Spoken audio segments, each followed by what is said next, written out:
အားလုံးပဲမင်္ဂလာပါမိတ်ဆွေတို့ရဲ့ password တွေဘယ်လောက်ထိလုံခြုံမှုရှိလဲဆိုတာကိုသိရလားလုံခြုံမှုမရှိတဲ့ password account တွေဆို hacker တွေကအလွယ်တကူမိတ်ဆွေတို့ရဲ့ account တွေကိုခိုးယူလို့ရပါတယ်အဲ့အတွက်မိတ်ဆွေတို့ရဲ့ကိုလက်ရှိ password တွေကဘယ်လောက်ထိလုံခြုံမှုရှိလဲအဲ့ဒါကိုသိချင်ရင် ဒီဗီဒီယိုကိုဆုံးအောင်ကြည့်ပြီးပါခင်ဗျာဆိုတော့ဒီဗီဒီယိုမစမီကျွန်တော်ရဲ့ channel လေးကို like and subscribe လုပ်ဖို့လည်းမမေ့ပါနဲ့နော် okay အဲ့တော့စလိုက်ကြတာအောင်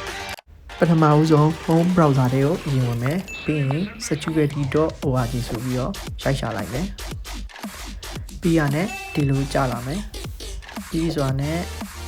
security.org ကိုထပ်နိုင်မယ်ပြီးရင်အောက်လေးနည်းနည်းဆွဲချမယ်โอเคအမှတွေ့ရတဲ့ password string checker ဆိုတာကိုနှိပ်မယ်ပြီးရင်မိတ်ဆွေတို့အခုသုံးပြနေတဲ့ password တွေကိုရိုက်ပြီးထည့်ကြည့်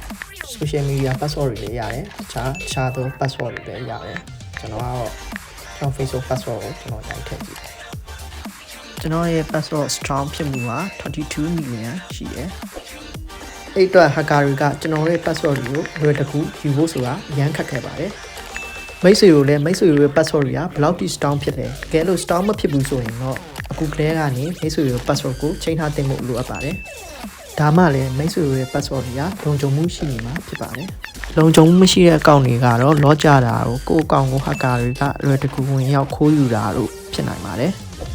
ဆိုတော့ဒီဗီဒီယိုလေးကိုကြည့်ပြီးတော့ကိုယ့်ရဲ့ password တွေကိုအဲဒီ website မှာသွားပြီးစစ်ဆေးကြည့်လို့ရပါတယ်အားလုံးပဲ see you next video